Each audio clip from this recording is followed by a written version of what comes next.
over 70% of the rapes suffered by women and girls in Rumbek and the Juba protection of civilian camps was related to displacement or attacks on villages. And in Rumbek, it was particularly connected to cattle raids and abductions. And in the case of the POCs, the perpetrators were a combination of armed actors, community members, and also humanitarian actors. Notwithstanding the very high incidence of sexual violence by non-partners, we also found that violence by partners, by intimate partners, is even more common. And in all three sites, almost between 60 and 3/4 of women experienced physical or sexual violence by a non-partner, by a partner, sorry. And in the last year, and almost half or more had experienced violence during that period as well. So this just shows that when we often think of violence against women and girls in conflict, we think particularly of sexual violence and rape as a weapon of war. But one of the things we found through this study is that women and girls' exposure to violence goes way beyond that and includes also intimate partner violence and other forms of violence, which I'll mention now. Intimate partner violence is very entrenched in culture of South Sudan. And we were told by a Boma chief, so a local chief, that it was customary to beat a woman when she's made a mistake, not to the extent of killing her completely, but to discipline her. So intimate partner violence as a form of chastisement or discipline is also very, very common. And then finally, something that is also very particular to the situation of adolescent girls is bride price as a key driver of child marriage, abduction, and other forms of violence against girls. And we heard many times people saying, well, it all comes back to the cows. And what this means is that during the conflict, when many families lost all of their wealth, and much of it in the form of cattle, one way to regain wealth was by marrying younger daughters for the bride price. And so we see a big uptick in child marriage during this period. At the same time, many young men expressed that because they did not have, or their families didn't have the funds needed to pay a bride price, this also led, particularly in Rumbek, to more cattle raids, either to get the cattle for bride price or abduction of girls as a way of getting a wife without having to pay bride price. And another phrase that we heard often was that women and girls are often beaten by their brothers and uncles, anyone who benefits from the cows. This means that families have a huge stake in making sure that girls are supposedly pure, that they do not have sex before marriage, because that will reduce their ability to be married. If they're raped, they're considered spoiled and unable to garner as large a bride price. And so there's also an element of protecting women and marrying them off earlier so that they will be able to receive the maximum bride price. Another element of all of this is the fact that it was very commonly believed among the different groups that we spoke with that the only real appropriate way to deal with rape of an adolescent girl was for her to marry the rapist, because nobody else would want to marry her. And you might be able to get the rapist to pay some dowry for the marriage or not, but that's basically the best you can do. We spoke to many survivors and their parents, including a girl in the POC camp in Juba who was raped at the age of 9. And one of the things we saw was the impunity and the lack of resources for services. Because this was in a UN-run camp by UN peacekeepers, there was no justice system. And although they caught the man who raped her, he was let free right away because there was no system for justice or punishment. And then they're living right near the family. The family of the girl who's been abused is living right near the family of the rapist, and the discussion or the hope was that eventually she would marry him. So again, just saying, underscoring how few options girls have, and their mothers. In Rumbek, we met a mother and daughter where the daughter had been abducted at gunpoint by her uncle in order to give her in marriage to a man who paid 15 cows for her, and then brutally and savagely beat her and raped her for many weeks until she was able to escape. And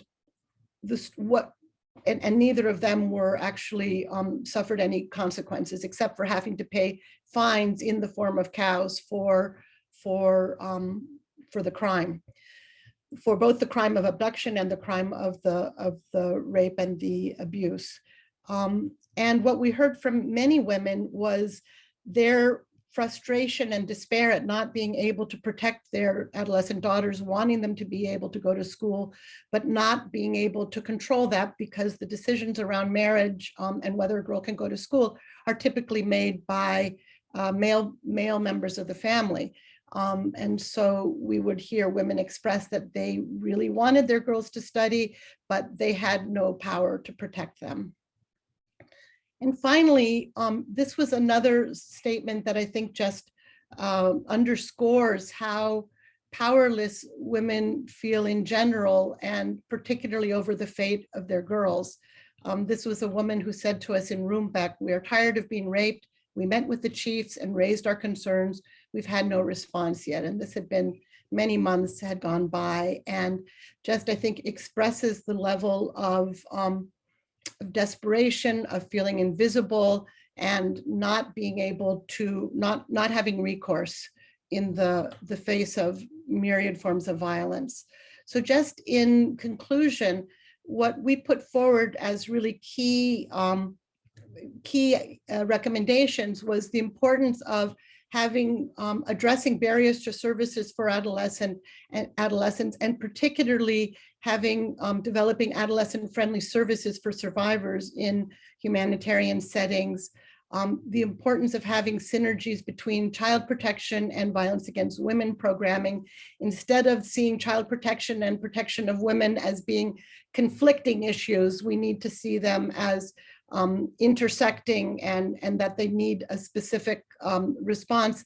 And then finally, we think it's very important to include support for local women's organizations who can address the root causes of these forms of violence that are exacerbated by conflict, but they don't originate in the conflict. And local women's groups being the ones who are there before the conflict and who are there during and will continue to be there. We think that increasing their voices and strengthening their voices is a really key part of the solution.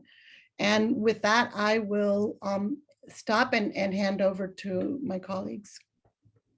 Thank you so much, Mary, for that starting presentation, for really bringing us kind of a case study from South Sudan to help us understand what gender-based violence against adolescent girls looks like in humanitarian contexts. And so now I'm going to turn it over to Dr. Lindsay Stark for her presentation. Great, thanks so much. And thanks, Angela, for sharing the slides. So it's really lovely to be with all of you and to see some familiar names in the participants. Hello out there in the world. Today, I am going to be presenting some of our ongoing work from the past couple of years that represents a collaboration between Washington University and St. Louis, the Women's Refugee Commission, and Mercy Corps.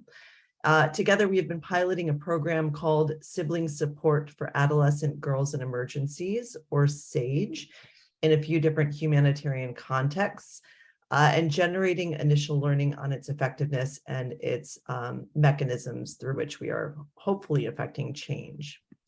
Next slide, please.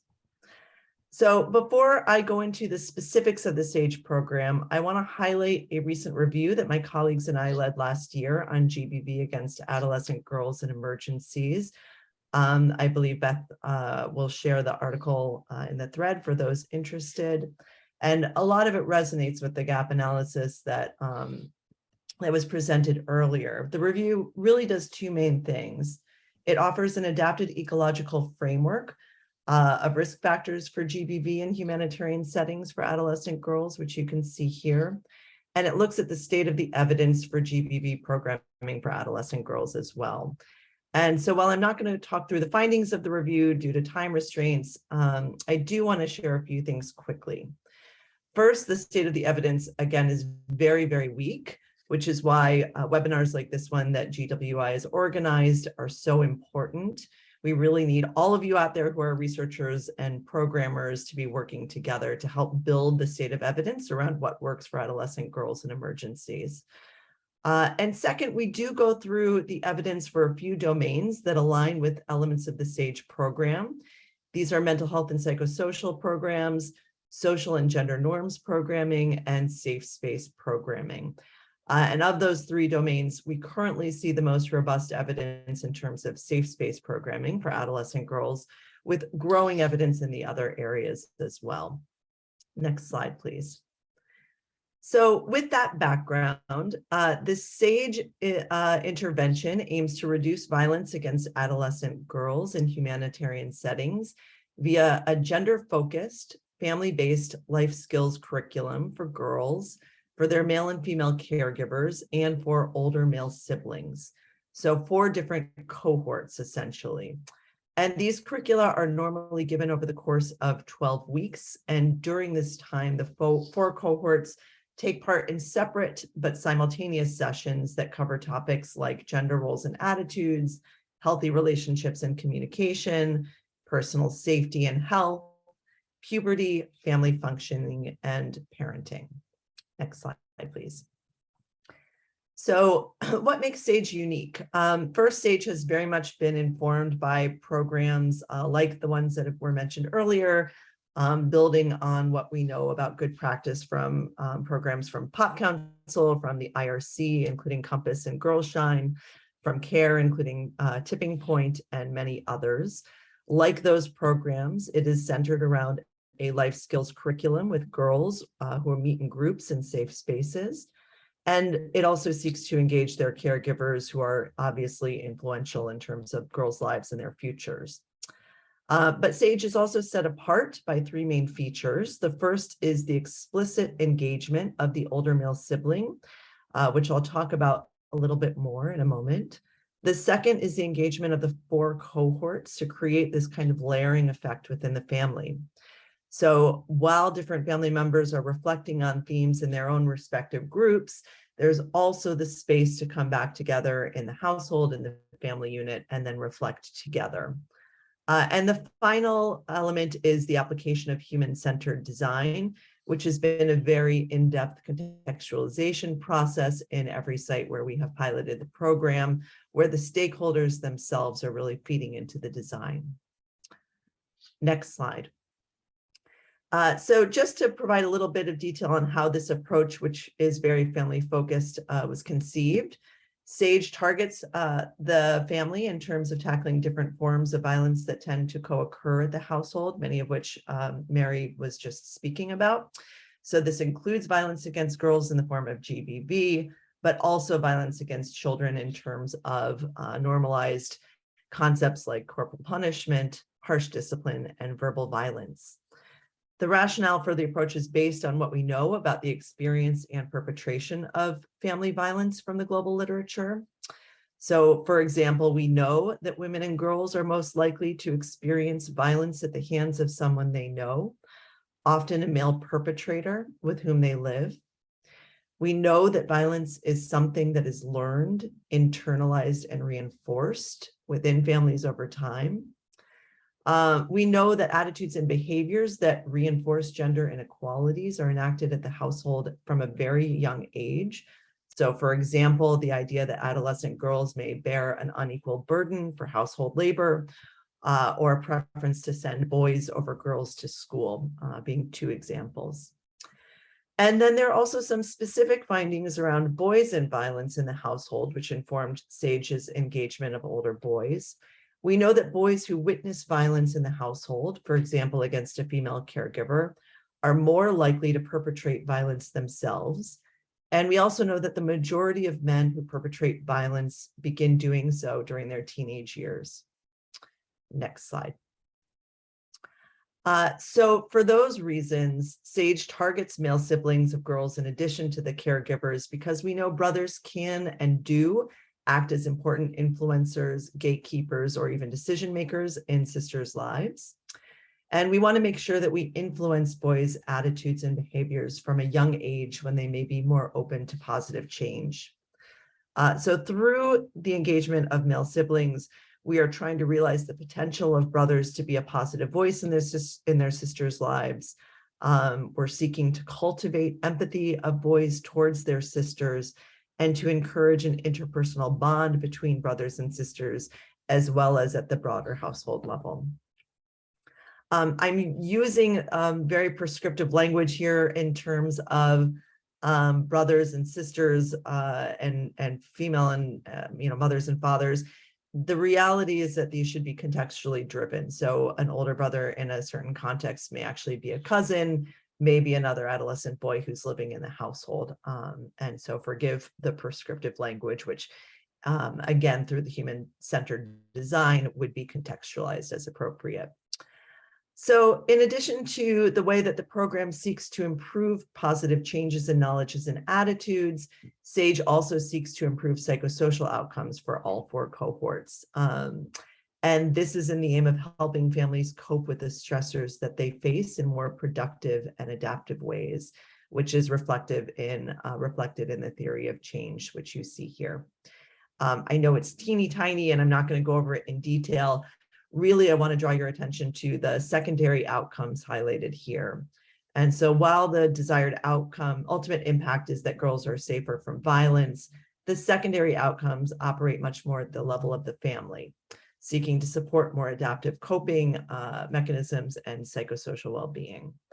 And this is important because we know first that GBV is very complex and is affected by many factors, both inside and outside of the household.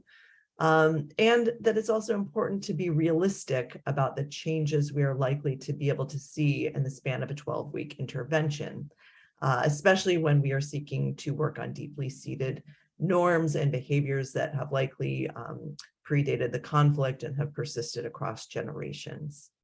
Next slide, please. So I'm not going to spend a lot of time on this slide. This is really more of an FYI with a link to the technical guidance that was recently released and gives you a sense as well of the different topics and themes covered each week for the different cohorts. And hopefully you can look at those at your leisure. Next slide. But I want to spend the remaining time I have talking today about the mixed methods research that has complemented the SAGE pilots to try to understand some of the implementation outcomes.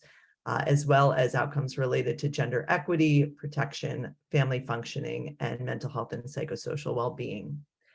So this table summarizes the research activities across all 3 program sites, the first of which was undertaken in Borno State in Nigeria, the second with Syrian refugees in Jordan, in Azraq and Zaatari camps, and finally in Niger with refugees from Mali and the host community in Abal. The qualitative activities included focus group discussions, in-depth interviews with caregivers, participatory activities with adolescents, and also paired qualitative interviews with adolescents as well. And finally, key informant interviews with program staff. Quantitative activities included a pre-post test in Jordan to measure outcomes related to mental health, adolescent resilience, family functioning, and gender norms. Quantitative data was also collected in Niger, but I'm not going to share those results with you today, which are still being finalized. Next slide, please. Okay, so these are the survey results from Jordan. Baseline and endline data were collected within 2 weeks, immediately before and after the SAGE intervention, respectively. In total, 68 family members took part, 18 girls, 17 boys, 16 female caregivers, and 17 male caregivers. So a small sample, yet still through the paired t-test, we could see improvements across all 4 outcomes of interest. Specifically, mental distress improved as measured by the Kessler scale. Gender equity and family functioning also improved, and resilience, which was only measured among adolescents, also increased. Next slide, please. We can see also that when we just look at the data on adolescent girls, even though it's a very small sample, those changes remain and remain statistically significant. So some very hopeful early indicators of success through the quantitative measures. Next slide, please. I'm embarrassed to only have one slide on qualitative data, but I do have two very long, rich papers led by two of our colleagues who have been deeply entrenched in the data, which will be shared hopefully in this thread of the qualitative results from Nigeria. And we have a mixed methods paper from Jordan coming out soon that I hope to be able to share as well. The qualitative data overall across all three sites have supported the quantitative findings that we see in Jordan. So preliminary findings suggest improved changes in family functioning, attitude shifts towards gender equity, and increased knowledge of the harmful impacts of GBV. So in particular, participants discussed how different relationship dyads within the household benefited from the program. So for example, participants discussed improvements in sibling relationships, changes in boys' attempts to share labor with their sisters, for example, shifts towards nonviolent communication between siblings, and an increased sense of empathy and emotional connectedness between male and female siblings. Another relationship dyad that was significantly impacted per self-report was the female caregiver dyad with her adolescent children. So female caregivers in particular felt the SAGE program gave them the space to consider the importance in cultivating emotional warmth and openness with their children. And many of the adolescents, especially the girls, corroborated these changes and spoke about shifts they witnessed in how mothers supported them, anticipated their needs, and communicated with them. Across several sites, we saw changes from male caregivers reported as well. Their attitudes, communication styles, and the way they showed up for their families seemed to have a strong impact on things like perceived sense of safety, improved trust, and improved communication. And finally, the synchronized manner of the implementation of the sessions really did seem to foster family-level reflections and discussion. This seemed to concretize the concepts that were discussed in their individual sessions, and family members really did talk about reflecting on what these concepts might mean for their family unit towards one another, but specifically also towards their adolescent sister or daughter. Next slide, last slide. So across all three sites, I don't want to sugarcoat what seem like some very exciting and promising findings. We are very excited about SAGE and its possibilities, but we also know that these programs are enormously complex and difficult. And so I really did just want to spend a minute noting that there were also some unintended consequences that came out from the research. Those mostly stemmed from aspects of normative patriarchal practices still inherently felt, perceived, understood within the culture. And the ways that certain messages from SAGE were then interpreted resulted in just some things that we would not have expected or necessarily wanted to see. So for example, in Nigeria, we saw that this idea of protecting girls sometimes translated into increased restrictions on girls' mobility in public. And we saw similar things in Jordan, where girls were then accompanied more everywhere they went. So, the program, there's a lot still to learn. We're excited to continue the learning. These are very complex processes, but we're quite excited by some of the promise that we see in this program. So I will stop there. Thank you so much. And I'm happy to talk more about future research and next steps in the Q&A. Thank you so much, Lindsay. I really appreciate you ending with those unintended consequences, and I hope we can delve into that a little bit more during the Q&A, in addition to the other very exciting aspects of the work overall. And so now to conclude our presentations, I am very pleased to turn it over to Dr. Akua Yonka. Thank you very much, Beth, and thank you, Mary, and everyone for having me here. So this work took place in Turkey in 2016. It feels like a long time ago, during the Syrian crisis. And I was hired as a consultant by WAHA, which is an international NGO that unfortunately no longer exists. But we were working with colleagues at the London School of Hygiene and Tropical Medicine and also at Harvard Medical School to co-create this feasibility study. We received funding from SVRI and the Humanitarian Innovation Fund. And so we were trying to come up with a way how we could use mobile phone-based platforms to address gender-based violence among adolescent Syrian refugees in Turkey. Next slide. So just a little bit of background. I won't spend too much time on this because the previous speakers have really outlined so much of what is already known. I'm just, we started this study in 2016 at the height of the Syrian refugee crisis. And basically there was not a lot out there. What we did know is that Syrian refugees heavily relied on mobile phones. And so I had done some work with the UNICEF Office of Innovation, where they were using mass SMS systems to kind of come up with programs for young people. And so using those concepts, we kind of co-created this innovation, this pilot study to test the concept of whether we could use mobile phones to somehow reach out to adolescent girls in Syria. So next slide, please. Again, the setting, so we were in Izmir, which is in Turkey, and Izmir was a very important transit point in Turkey at the time, because that's where the crossing to Greece was. So a lot of refugees would come to Izmir and not spend a lot of time there and then hope to cross by boat over to Greece. And so when we were there, it was, in 2016, there were about 150,000 Syrian refugees that were settled there. And then by 2018, it had increased to 300,000. So again, I was there with WAHA, which is an NGO, and we worked very closely with the Relief Society of Syrian Refugees in Basmane, which was a low-income neighborhood in Izmir where a lot of the refugees had settled. And we created a health center, a community center where refugees could get health services, community services, psychological services, etc. And that was kind of our starting point.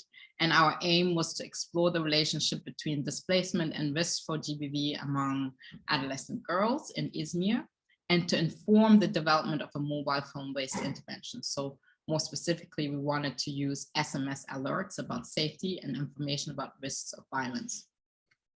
Next slide.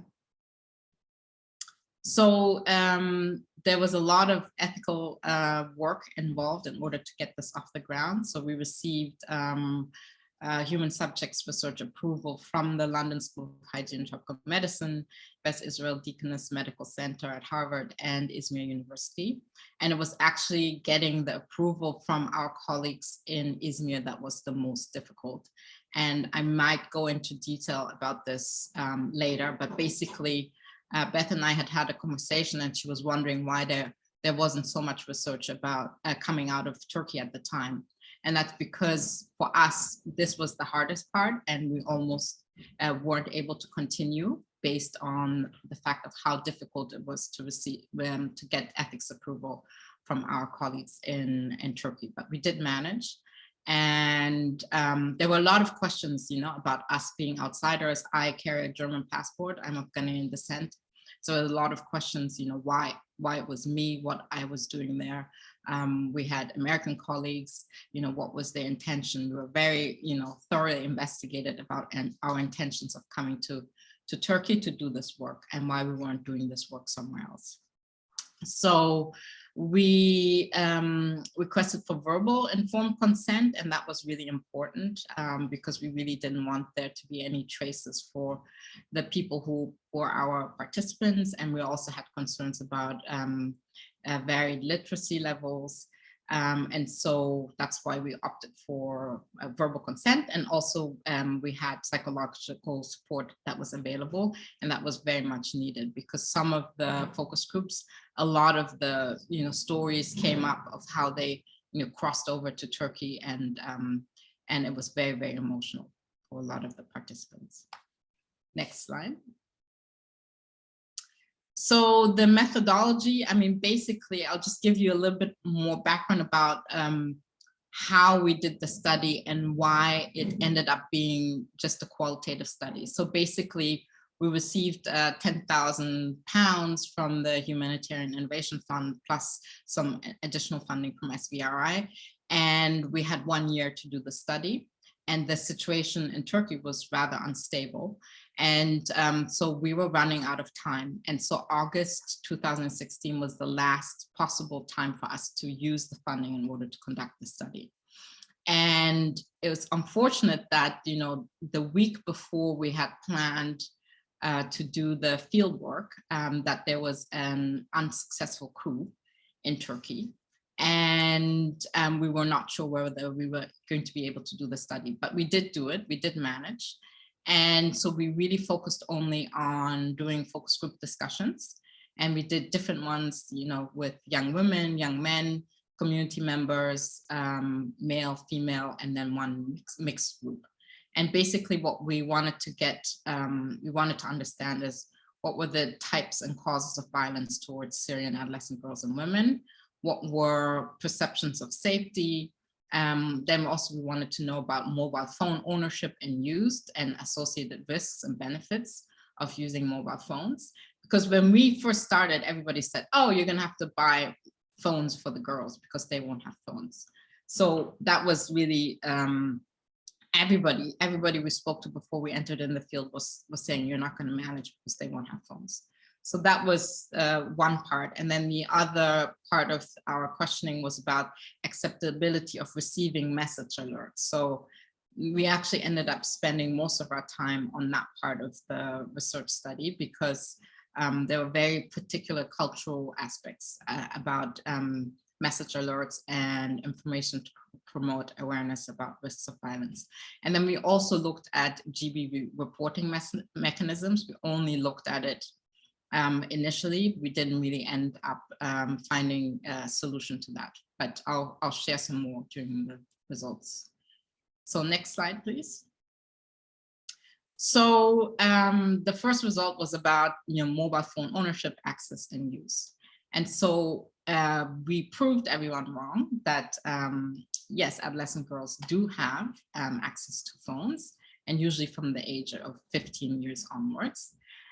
What we did find out about about phones was that mobile phones were often shared with family members, and that women or young women or girls only had personal mobile phones when they were either studying outside of the home or when they were married.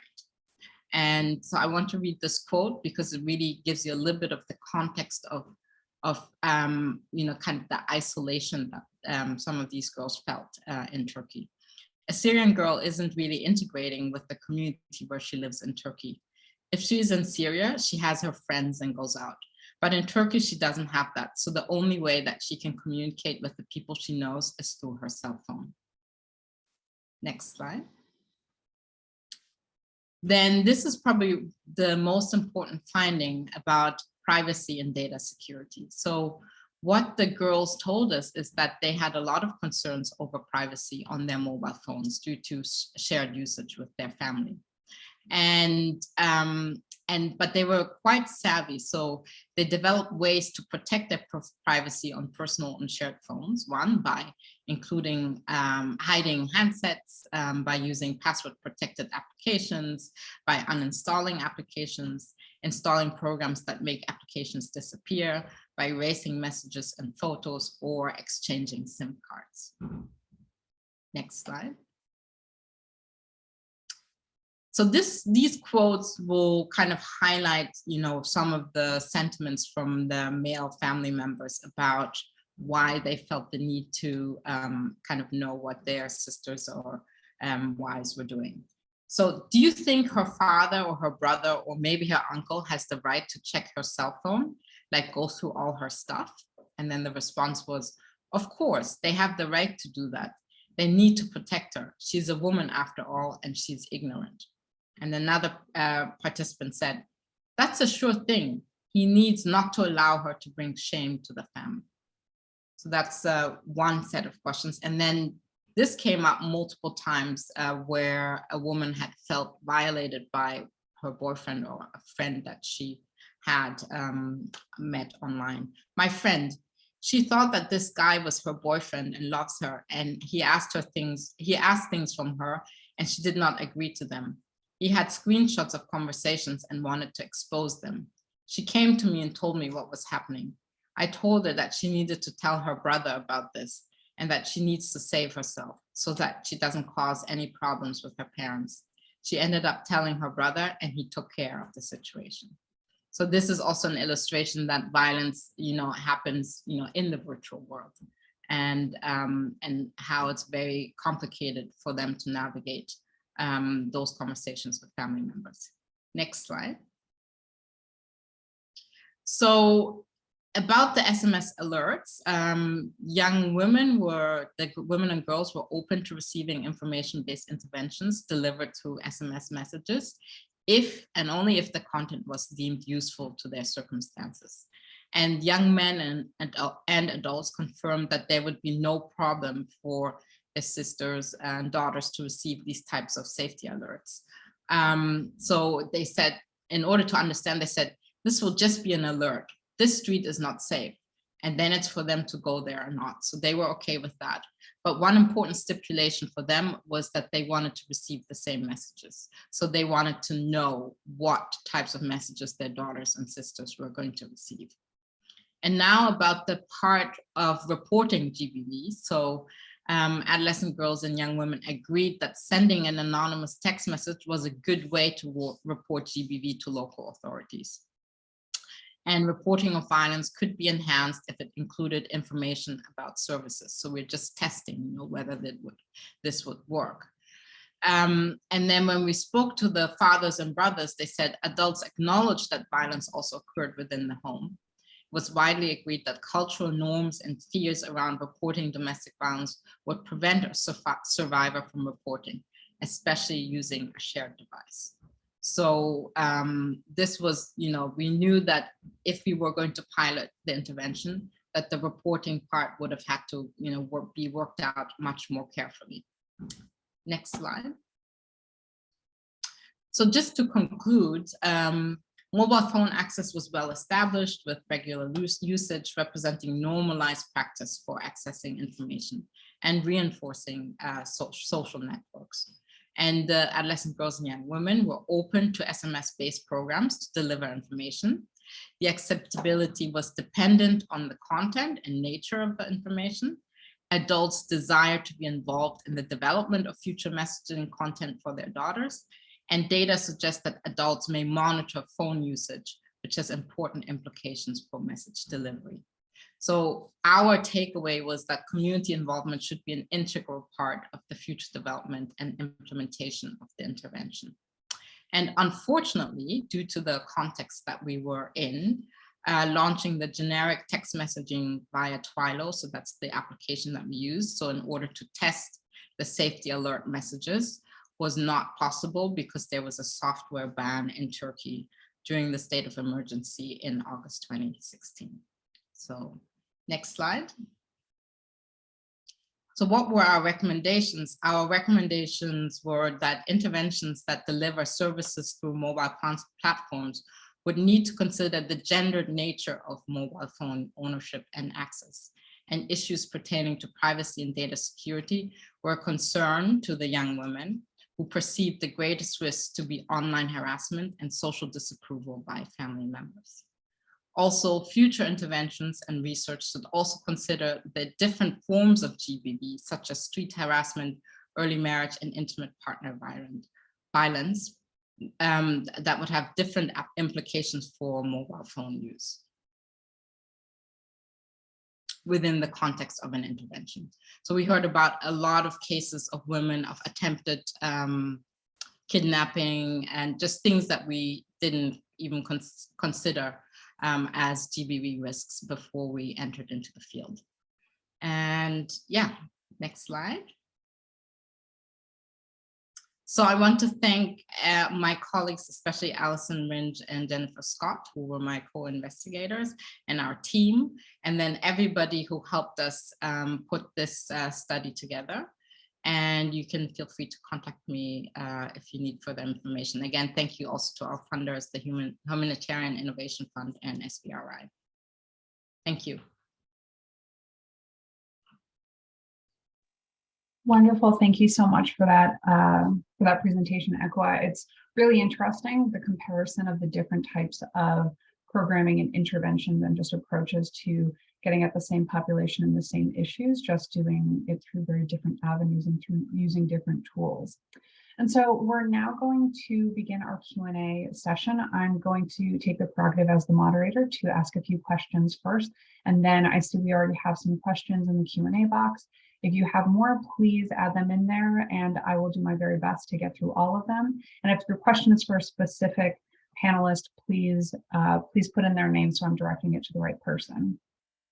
So the first question that I have, and this was touched on in all three of the presentations, is the issue of ethics, and how we know that there are very specific ethical considerations that need to be applied when doing research on gender-based violence. We're already talking about a very sensitive topic. And then when we add in refugee populations, displaced populations, we're talking about a very vulnerable community. But we're adding an additional layer here when talking about adolescent girls. And so I'd love to hear from each of you, both about the specific context in which you worked and presented from today, but also just more broadly, what are the unique ethical considerations that both researchers and practitioners need to be thinking about and need to apply when focusing on and working with adolescent girls in these unstable, insecure environments. And so I think we'll go Lindsay, Mary, Ekwa, if that works. And so we'll just go in that order, and then we can go to our next question. Sure, I'm happy to start us off. I mean, Mary has written so much on this topic, and so, you know, I think there's a lot out there already to draw on in terms of good practice. And I mean, I will just add another layer on top of this around the ethics, which is that, you know, our research, and I wouldn't be surprised if Ekwa was as well, it was taking place during COVID shutdowns and, you know, inability to travel. And so, you know, there were, you know, interferences with services. There were even more interruptions and things to think about.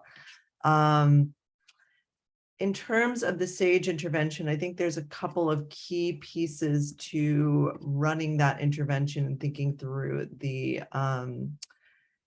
data collection tools that we really, you know, that were important for us. You know, the first is really that human-centered design approach. And so really, if you're going to be thinking about any kind of intervention within a family unit, understanding from the stakeholders themselves, what is safe to talk about, in what context, how can these sensitive subjects be broached in a way that's not going to put people at further risk of harm once they return home. And, you know, a key part of the intervention too was adolescent girls basically consenting to the different family members who are participating in the other cohorts. So really trusting that they had a sense of who, you know, had the capacity to be a supporter or a proponent for them. Finding facilitators who have sort of those girl-friendly attitudes, I think, is so important and not always easy, making sure that those folks have both the right attitudes as well as the technical ability to deliver the content. And then just, you know, really working hard, you know, even though SAGE is intended as more of a prevention program, recognizing that as trust and rapport are built up in these sessions, that more and more things are going to come out, and really ensuring that there are proper referral pathways. So you know, those are some of the pieces around the ethics of running the program. You know, we had similar sort of stakeholder engagement in designing the research tools themselves. So using cognitive interviewing with the survey tools, letting the stakeholders decide whether the qualitative tools were appropriate for them. So in the case of Jordan, for example, adolescent boys felt that some of the participatory activities were too adolescent, and they preferred to actually have more traditional focus group discussions where they were dialoguing about their experiences. So I'll pause there to give others a chance to feed in. Thank you, Lindsay. Mary? Yes, so I think our study was had some differences with Lindsay's in that we were doing, in addition to the qualitative research, we were also doing population-based surveys, and and that just brought up a huge number of ethical and safety considerations. We started with the WHO ethical and safety guidelines, which are available online, and they have a specific set of guidelines for working in conflict, sexual violence in conflict areas. However, once you're on the ground and you're doing a population-based survey, so many other issues come up, even down to the sampling. You know, normally we say that men and women should be sampled in different clusters. And we found, for example, in the protection of civilian camps, there was no safe way to separate clusters of where men would be getting interviewed and women would be getting interviewed. And we ended up eliminating men from that survey. We just didn't think we could do it safely. Whereas in the city of Juba and Rumbek, we were able to use distinct clusters. Another one was making sure that we had resources for survivors of violence. So anybody who was in crisis, who had experienced violence, we had 24/7 guidance GBV counselors with a vehicle that in case that we had them on standby, we had cards that people could call for a helpline that would go directly to them. And this was the IRC that just had very high quality services. And that gave both our interviewers gave them some sense of safety themselves, that if something, if a dangerous situation came up where a woman was, particularly distressed and she didn't know what to do, she would have that backup. Most women, and then we were able to offer resources to them. Now, their problem in conflict settings is that the funding for GBV counseling tends to be very short term limits. So, 2 to 6 months, whereas it took us a year just to get the whole thing designed and through IRB. So we'd choose a site because we knew there were backup resources. And by the time we were ready to get started, there weren't anymore, and we'd have to choose a new site. So those are a few of the kinds of issues that we took very seriously. Again, particularly in refugee camps and the POC camps, very difficult to get privacy and having complete privacy so that other family members can't hear what the conversation is about or disclose to others, potentially abusers, that a woman has experienced violence or disclosed it. Those are all things that are hard to do in any community, but much harder to do in an area where people are living in tents, entire families, and very, very little privacy. So I put in the chat a paper that we wrote about our experiences with ethical and safety considerations in South Sudan that might be of interest to some of you. Thank you, Mary, for both sharing the paper and for that insight into the work in South Sudan. And then Ekua, to close us out. Yeah, I can only agree with what both Lindsay and Mary have said. In our case, it was such a difficult situation. I mean, it was only a pilot study, right? We never carried out the main intervention. And the reason being is that the actual situation on the ground was so unstable. So we received the seed funding from the Humanitarian Innovation Fund. Actually, our Turkish research partners, the entire university was shut down as a result of the coup and the consequences of the coup in Turkey. And so there was actually no way that we could have carried out more research in Turkey at the time. And that influenced us in a major way because we were never able to carry out the actual study. And so ethical research, I mean, for us, it was just so key. First of all, almost not being able to do it, then finding a university that was going to support us, and then every single person in that university having lost their jobs due to the political situation. So That just gives you an understanding of how delicate things are and how much time it takes also to establish these types of research collaborations. So 1 year minimum, and we didn't have a year. It was too quick. Also, I wish we could have worked more on training the interviewers on doing the focus group discussions. We worked with staff members that were part of the WAHA team because we didn't have anybody else. We had 2 young Syrian women who are amazing. They led the groups with young women, but then for the men, we worked with the medical doctor and another staff member. So none of it was ideal, and it was very complicated. And if we had received funding to do the actual study, we would have had to do a lot more research, understanding family relationships and the dynamics. We were literally just scratching the surface of, and very little disclosure of violence. I mean, certainly disclosure of violence that happened in public spaces, but almost no disclosure of violence that happened in private spaces. So it was very, very delicate. Thanks. Thank you for that. And that actually is a nice segue to my next question for you all, which is thinking about kind of what is the next research question or the next programming innovation that you're thinking about or working on as it relates to addressing GBV among adolescent girls.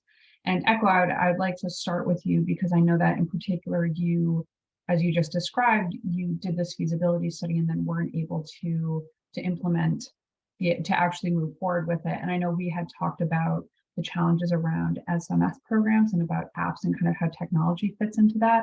So if you could speak to that, I'd love to start with you, and then we can go to Lindsay and then Mary too. Again, the question is around the next research question, the next innovation as it relates to addressing GBV among adolescent girls. Yes, thank you for that, Beth. Yes, so actually this research study had a huge impact on me, and I actually left research for a while and joined the Clue app, which is a peer tracking app. And I worked for Clue for 1 year because I really wanted to understand, how an app works and, is it possible to use apps in humanitarian settings? And so this is my personal opinion, is that running an app is very, very difficult and it requires a lot of money and a huge team. And so I would shy away from the whole idea of developing an app just because of the time and cost implications. And many of the interventions that I needed need to be very rapid. But one thing that has happened in the last 6 years since we did the pilot is that the Oki app, which was developed by UNICEF, they did pilot research similar to ours, and they were able to come up with an app that's open source, where different users can use different phones. So your ID doesn't stay on the phone. They basically incorporated all of the data protection and privacy issues that came up in our research in their app. So luckily, even though we weren't able to continue with this process, there's other groups that are doing this work now. And even though it's a peer tracking app, I think a lot of the lessons could be used for potential apps also in humanitarian settings. So yeah, thanks for that question. Yeah, very interesting. Lindsay, what are you thinking about? What's next? I mean, this is sort of what I started off saying, there is so much to learn in this space. So, it's exciting, really.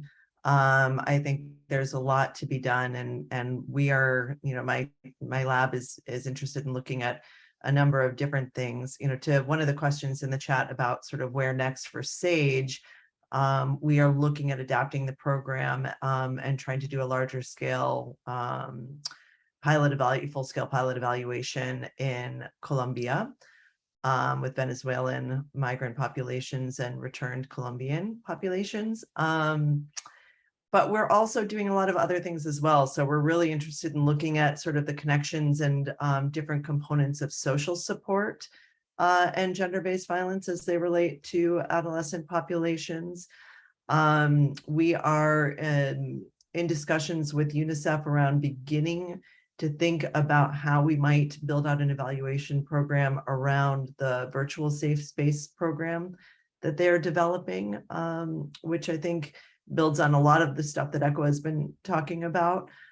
with all of those complications and, and opportunities and potential.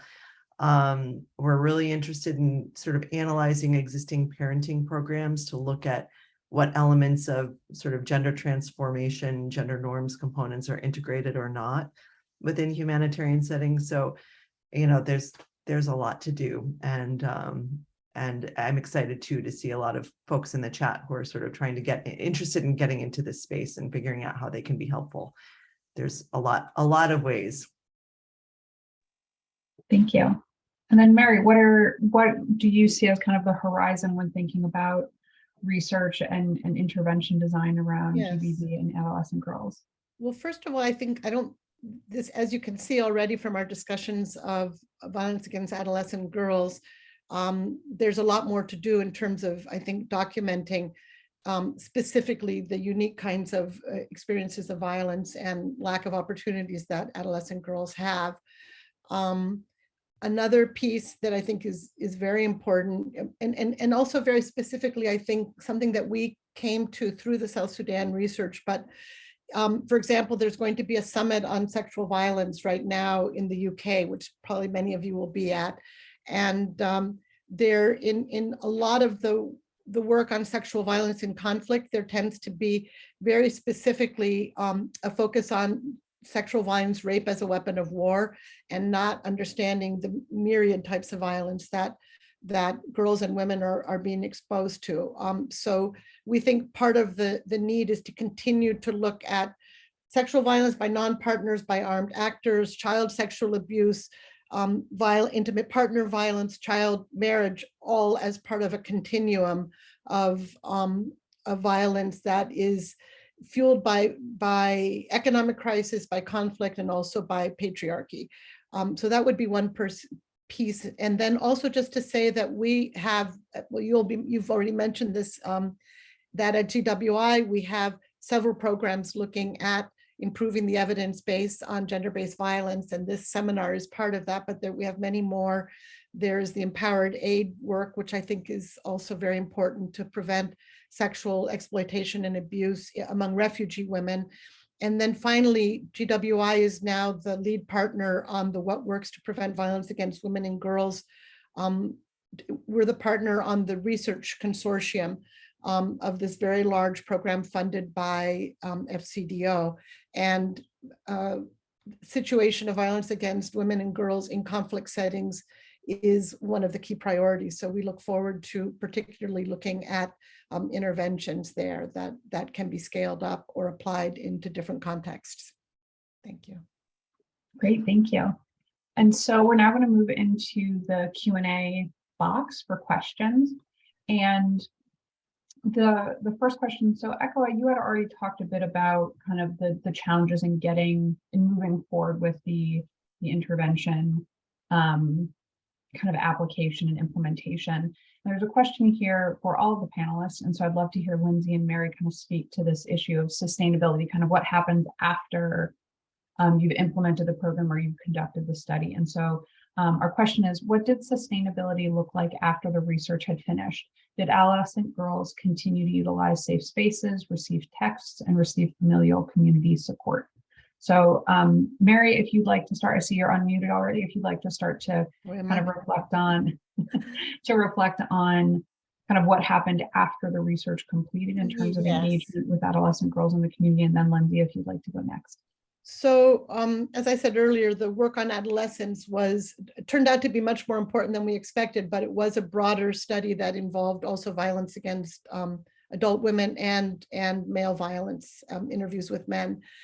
I would say because it wasn't an intervention, we very much hoped that it would create the basis for prevention activities and interventions in South Sudan. But South Sudan has been in such a difficult situation in terms of peace building over the last few years that still continues. And what we did, I think what our contribution was more at a political level. We were able to use our data both to draw attention to the situation of girls in South Sudan. We were able to present our findings to the Security Council of the United Nations, to make recommendations to also present it to to the peace negotiators for the peace talks in Ethiopia, and to speak to the putting GBV into the mandate of the peacekeepers. So I think we're trying to contribute probably at a more sort of macro and political level. But at the same time, I think we all think it's very important that findings always go back to the communities and be presented in a way that can be useful. So we did have workshops with local women's organizations who are working with CARE and others to strengthen women's leadership.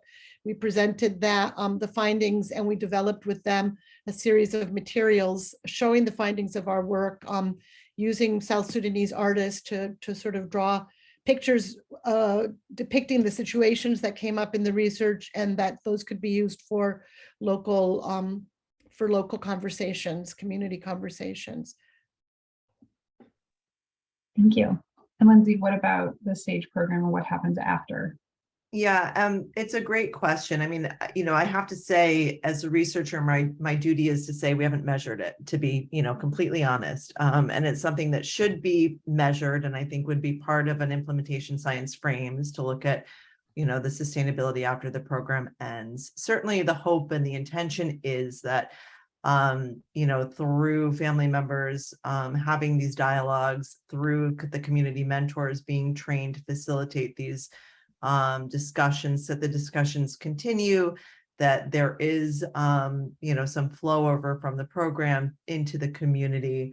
But I will also say at the same time, some of the findings that we saw was that while there was sort of interest in change and evolution within the family unit, there were still constraining factors from community norms more, writ large. And so there have been discussions about what are other community level things that could be layered onto the intervention that might support more sustained change. But I think, there's just a lot more to do and to learn in that area. Thank you. The next question that we're going to pull from the Q&A box is, what advice can you all offer aspiring researchers to ensure that their methods are trauma-informed and sensitive to survivors' experiences? I think this is such an important question when we're talking about gender-based violence research broadly, but again, thinking particularly about this even more vulnerable population of focus on adolescent girls. So does anyone want to start? I feel like I've been assigning orders. Does anyone want to start with that question, or I can choose for us? Okay, I'm going to choose for us. Why don't we go Ekua, Mary, Lindsay? I think my advice would be to really take time to do the necessary feasibility studies and to understand a lot about the context within which the young women are living in. I think in my case, I was an Afro-German woman going to Turkey, working with Syrian refugees, and it didn't work. So next time, if I could do it differently, we would work with other Syrian young women for them to completely, do everything related to the study, to be involved as interviewers, but also do the main share of the interpretation of findings, etc. But because we were a small NGO and we wanted to do something and we had the funding to do a feasibility study, we did it, with what we had.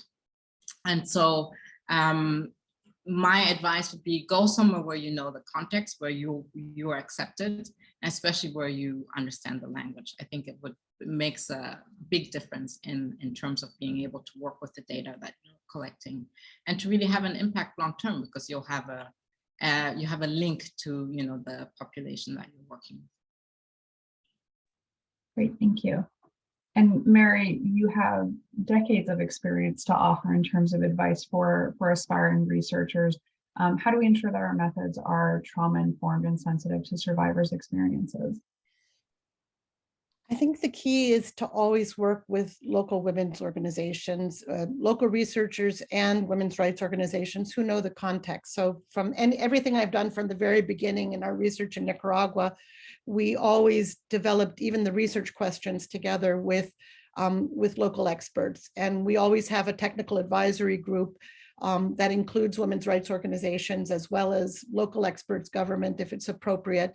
But just making sure that it's grounded in what's useful and possible and safe in that context. What are the questions that need to be answered? In Nicaragua, we did our first prevalence study because what they needed was numbers to be able to support the passage of a law. In the research that GWI has been doing in Uganda and Lebanon, it's been very much around how do we make delivery systems, aid delivery to refugee women safe and not put them at greater risk.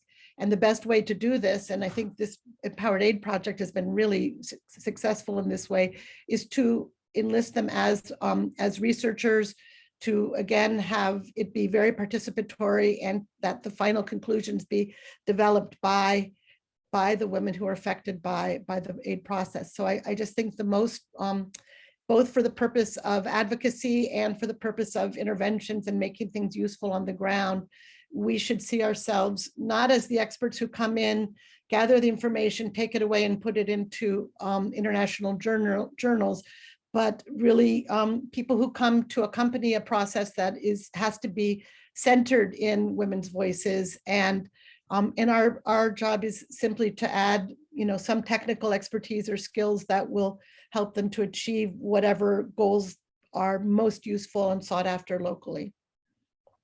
Thank you, Mary. There are a lot of synergies with your response and ECHOA's response in terms of local expertise and centering those experiences as central to the research process. Lindsay, what are your thoughts on this? Yeah, I mean, I completely agree with what both my colleagues have said. I would say three things really. One, do your preliminary research, do your research on what we know about measurement and GBV at a global level, because we do have some good data that shows that if you bring people together in a group level setting to talk about gender-based violence, you are much more likely to hear about the violence happening outside of the home and not inside of the home. We do have a lot of learning that shows if you make a survey exclusively about GBV instead of making it one of many things like a DHS type of thing, you're going to get much higher quality data. And then go from the bottom up and really learn from the women that you are working with and for how to ask the questions right, how to ask the questions well, how to ask the questions safely. And then the third thing that I would say is don't presume. So don't presume that I've worked with so many people who have said, you can't ask this question. It is going to re-traumatize somebody about their experience. And there are plenty of cases where it's been very empowering for women to talk about their experiences. And there have been plenty of occasions where it's actually the mental health questions that have been much more upsetting for participants to answer than the GBV questions. So you really, don't presume, get the information from, both the top down and from the bottom up. And, I think as Mary has said, just never lose sight of who the work is for and with. Thank you all for that. Now, Lindsay, there are a few questions specifically for you about the SAGE program, and I'm going to combine a few of them so we can hopefully touch on the interests of our audience members. One issue or one piece of it was there definitely seemed to be a lot of appreciation about the inclusion of male family members in the programming. And so one question related to what happens if there isn't the kind of standard nuclear family unit. How does the programming get adjusted to still include those adolescent girls, even if they don't have the same structure that was kind of presented as the standard approach for the program? But then also around the issue of including male family members, there are two questions related to the issue of honor killings and how the research findings can relate to addressing that specific issue. Yeah, so I will say two things that, in these initial iterations of the program, we were much more prescriptive than real life is. And so we really, in the very, initial iterations, engaged girls who were between the ages of 10 and 14, and an adolescent brother who was between 13 and 17.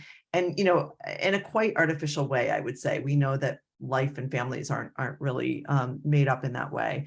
And so it was really more around kind of the testing of the idea. But as we have moved forward with the adaptations, I think it really is, and we've been having these conversations with our partners in Colombia, in particular, where the households, don't necessarily look like this, and there are cousins and extended family members.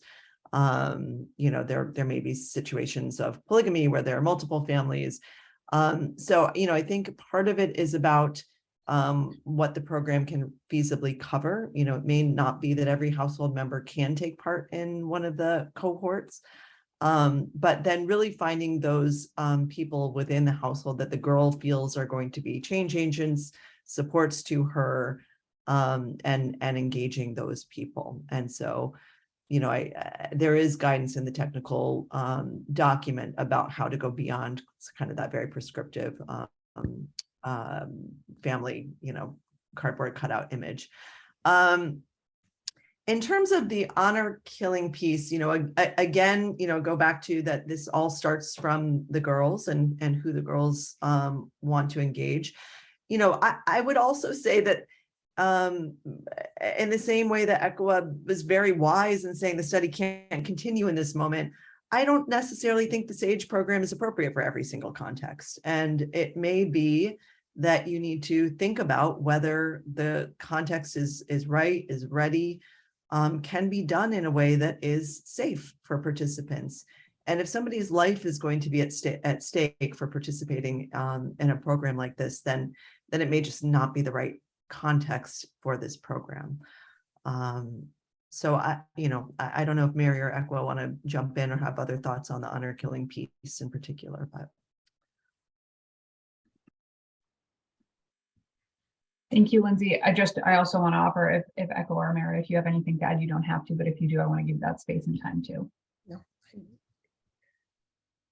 we didn't discuss, well, I think there were honor killings in the sense of, I guess the concept exists that if girls might be killed or harmed if they have ruined the family's honor, perceived honor by being raped, for example. But I think it's framed in a different way. And so I don't have anything useful to add to that.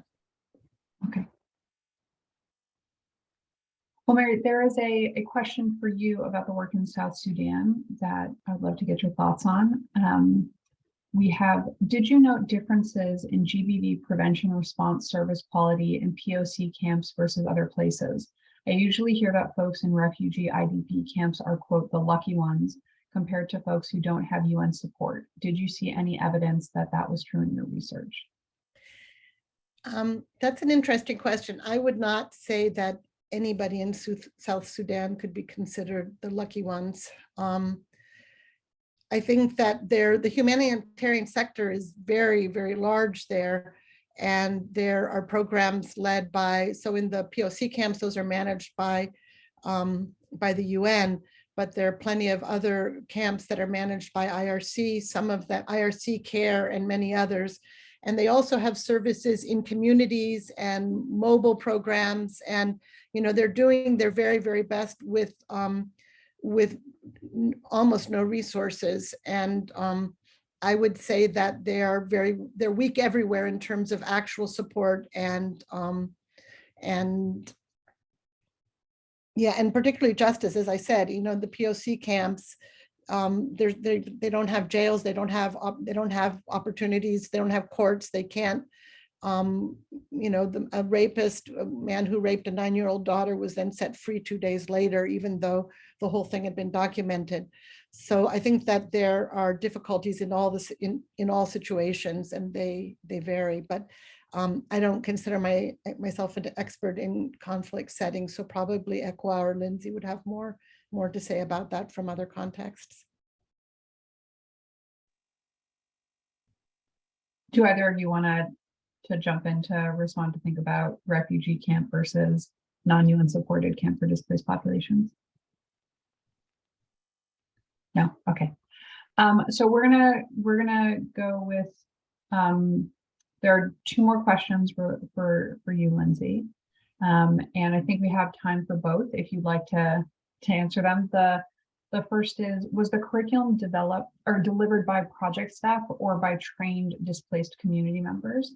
And then the other one is, we have someone asking if we can get a preview of the Niger results.